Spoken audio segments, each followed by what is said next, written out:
Hello, Trà Vinh xin chào các bạn. Hôm nay thì mình sẽ chia sẻ đến các bạn hai cái cách mà mình làm bánh tiêu ngon nè. Bên ngoài thì có cái độ giòn và đặc biệt cái công thức này rất là dễ luôn. Bánh thì mình không có cần ủ lâu mà bánh nở to phình nè. Bên trong thì có ruột và rỗng ruột luôn, tùy theo sở thích của từng người. Đơn giản ha. Một cách đó là mình dùng men nở, còn một cách là mình không có dùng men nở. Bây giờ thì mời các bạn cùng vào bếp để thực hiện bánh ngon này nha. Đầu tiên thì mình chia sẻ cái cách thứ nhất. Mình dùng ở đây là 200g bột mì đa dụng nha. Mình dùng cái loại này. Bên đây là 2 muỗng canh đường cát, 80ml sữa tươi, có đường hay không đường đều được, một cái trứng gà, chút muối, muỗng cà phê baking powder hay còn gọi là bột nở, hoặc là các bạn dùng bột khai cũng được. Bên đây là 1/3 muỗng cà phê baking soda. Rồi bây giờ các bạn sẽ cho cái trứng gà vô cái thau. Tiếp theo mình cho 2 đến 3 muỗng canh đường tùy ý muối nè. Trộn sơn cái nha, cho cái trứng của mình nó tan ra. Không có cần phải đánh gì hết, các bạn cứ trộn từ từ nhẹ nhẹ vậy nè, cho nó tan trứng với đường là được Đây là cái cách mình không có cần dùng men. Rồi bây giờ mình sẽ cho sữa tươi vô nè. Nếu mà không dùng trứng thì các bạn dùng 100ml sữa tươi luôn. Tiếp theo là mình cho bột vô. Bột mì đa dụng từ 9.5 cho đến 11 protein. Bột nở và baking soda mình cho vô hết luôn. Cái baking soda sẽ giúp cho bánh của mình nó có rễ tre, nhưng mà các bạn không có dùng nhiều nha. Mình chỉ dùng 1/3 muỗng cà phê thôi, tại vì dùng nhiều quá cái bánh nó dễ bị hôi Mình trộn đều sơ qua thì mình thấy phần bột nó không có quá khô, nó sẽ hơi mềm mềm, cũng đừng có quá nhão nha, nhão quá một chút nữa mình làm nó cũng khó lắm. Nó mềm tay, phủ hết cái phần bột khô. Rồi bây giờ sẽ đậy và mình để yên 2 tiếng đồng hồ. Tiếp theo là cái cách thứ hai, mình dùng men nở. Cách này thì mình dùng bột đa dụng, mà đây là bột mì số 8.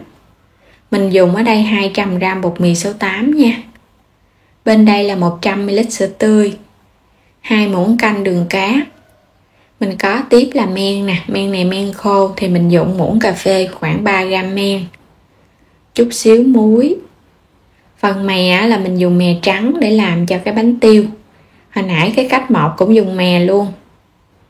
Rồi bây giờ sẽ cho muỗng cà phê men vô trong cái thau nè. Tiếp theo là 2 muỗng canh đường, 100ml sữa tươi, mình dùng cái loại có đường luôn muối.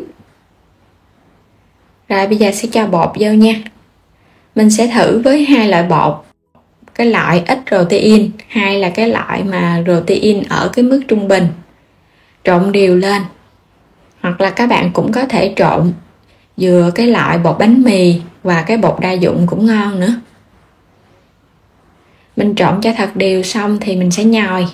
Cái cách này thì bột nó sẽ hơi khô hơn so với cái cách không có dùng men. Mình nhồi đều thì khối bột nó dẻo mịn vậy nè. Các bạn nhồi khoảng 5 phút là mình thấy nó mịn cái phần da ở bên ngoài. Các bạn sẽ gập từ bên ngoài vào trong. Mình làm vậy cho nó mịn nha. Và bây giờ sẽ để đậy kín và mình ủ từ 1 cho đến 2 tiếng đồng hồ. Bây giờ sẽ làm cái phần bột men trước nha. Các bạn khi mà thấy nó nở lên gấp đôi thì tùy theo trời nắng hay là trời mát nữa. Nếu mà thấy nó nở gấp đôi là được không có cần phải canh giờ. Bây giờ mình sẽ nhồi sơ lại cho cái phần da ở bên ngoài của khối bột nó mịn hơn.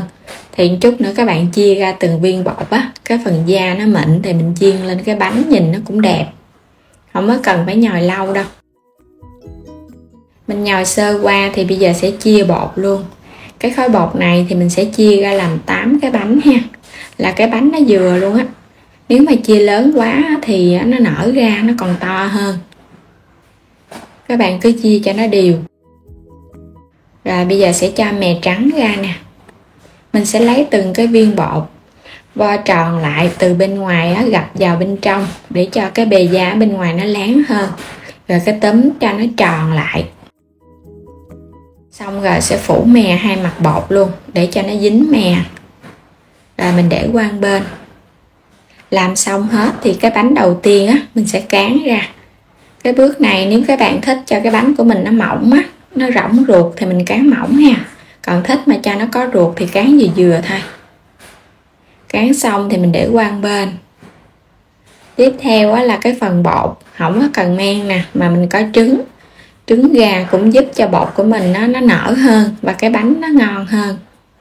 Phủ chút xíu bột khô, cũng là bột mì đa dụng. Rồi bây giờ các bạn sẽ chia ra.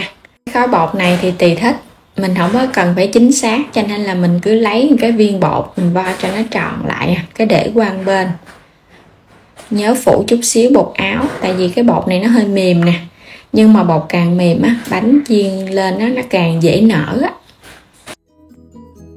Làm xong rồi bây giờ các bạn cũng nhớ phủ mè nha. Hồi nãy á, mình đừng có phủ bột áo nhiều, nếu mà phủ bột áo nhiều cái lớp bột nó khô á, thì phần mè nó không có dính. Và cái bước cán các bạn chỉ cần cán sơ qua nhẹ nhàng ha, không có cần phải đè nhiều quá. Làm xong hết rồi nè, thì cái bánh mà hồi nãy làm bằng men á, mình sẽ đem chiên trước ha, tại vì nãy mình cán trước á, còn cái bánh làm bằng bột nở á, thì mình để mình chiên sau. Rồi bây giờ sẽ đem chiên. Chiên bánh á, thì các bạn đợi dầu sôi mình hãy thả vô chiên, và mình chiên ở mức lửa thấp thôi, đừng có cao quá nha. Bếp ga thì các bạn chỉnh cho nó thấp một chút, còn bếp điện á, thì mình chỉnh ở cái số 4/10. Và chiên á, thì mình nhớ lật ha, vừa để vô á, thì mình để mình lật qua lật lại liền để cho cái bánh nó phồng to ra. Rồi bây giờ mình thấy nó phồng rồi nè, mình cứ lật qua lật lại tự động nó sẽ phồng lên. Đây là một cái cách thứ nhất để chiên bánh. Một chút nữa thì mình chia sẻ cái cách khác nữa ha. Lúc này á, thì các bạn không cần phải lật nhanh đâu, mình để cho cái bánh nó vàng đều rồi mình hãy lật lên. Vậy là được rồi nè. Cái bánh bằng men á, thì chiên nó dễ hơn so với cái bánh bằng bột nở. Nó vàng đều, nó vừa mắt thì mình sẽ vớt lên luôn. Chiên tiếp cái bánh thứ hai ha. Cái bánh này là cái bánh mà mình cũng vẫn làm bằng men luôn nè. Đây là cái bước thứ hai. Cái cách thứ hai để chiên bánh, cho vô các bạn đè nó xuống, xong rồi cái mình hãy lật lại, lật qua lật lại để cho cái bánh nó nở phình ra. Cứ đè tại vì á, cái bánh nó nổi lên trên mặt á, nó không có ngập dầu thì á, nó không có đủ độ nóng, nó không có nở, cho nên là mình phải lật cho nó nở á. Nó vàng đều thì mình cũng vớt lên nha, để qua một bên cho nó ráo dầu. Mình sẽ xếp ra đây ha, rồi chiên tiếp. Đây là cái bánh bằng bột nở nè. Cái bánh bằng bột nở này nó sẽ hơi khó chiên hơn. Các bạn sẽ dùng cái giá hoặc là cái muỗng á, mình đẩy, mình đè nhẹ nhẹ, xong rồi cái múc dầu mình tưới lên đều cái bánh. Tưới nhanh tay nha, để cho cái bánh của mình nó nở. Đây là cái cách so với làm bằng men thì nó khó hơn chút xíu. Rồi cho nó vàng thì mình cũng vớt lên. Các bạn nhớ mình múc dầu mình tưới thật là nhanh tay nó mới nở. Tương tự mình cũng làm tiếp một cái nữa.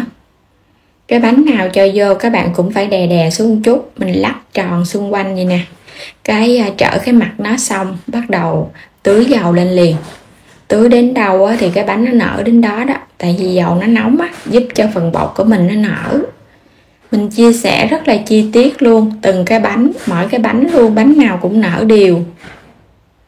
Chiên xong rồi á, thì các bạn để cho nó ráo dầu, mình xấp qua dựng đứng lên nha, đừng có để nằm á, là cái bánh mình đang nóng nó sẽ bị xẹp á. Đây cái bánh đã ráo dầu rồi nè, mình xếp nó qua. Lúc này thì các bạn không có sợ nó xẹp nữa ha, tại vì á, cái hơi nóng nó đã bay bớt rồi đó. Mình để đứng hay là để nằm gì cũng được, nó không có bị xẹp và nó nở phình to nè. Nhìn rất là hấp dẫn luôn ha. Với cái cách làm này thì mình thấy đơn giản nè, ai cũng làm thành công cái món bánh tiêu ngon ngay tại nhà. Cho dù là có men hoặc là không có men, các bạn cũng có thể áp dụng được. Đây là cái bánh mà mình làm bằng men. Thì bên trong nó rỗng ruột và nó có cái phần bột á, chứ nó không có phải là không có bột ha. Nó xốp và nó mềm, có bột một chút xíu bên trong ăn nó mới ngon. Mình sẽ bẻ tiếp cái bánh mà dùng bột nở.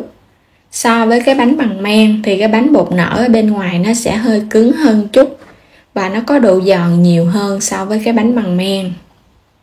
Bên trong nó cũng rỗng ruột vậy nè. Các bạn thấy hai cái bánh nó sẽ khác nhau ha. Một cái bằng men thì nó xốp mềm, còn cái bằng bột nở thì mình thấy nó bên ngoài nó sẽ giòn nhiều hơn, và mình sờ vào mình thấy cái lớp bột nó sẽ hơi cứng hơn chút xíu. Thì tùy theo sở thích của từng bạn mà mình có thể áp dụng cái cách nào mà mình thấy phù hợp ha. Bánh này thì nó mềm nè, rất là ngon luôn á. Cái bánh mà có men á, mình ăn vào nó mềm và nó xốp. Đó, nhìn ngon ha. Cái độ ngọt thì mình thấy cũng vừa ha. So với cái bánh bằng bột nở thì nó sẽ giòn giòn. Ngon lắm, đơn giản dễ làm. Nếu mà thích men thì các bạn sẽ làm bằng men, còn không thích men thì mình làm bằng bột nở ha.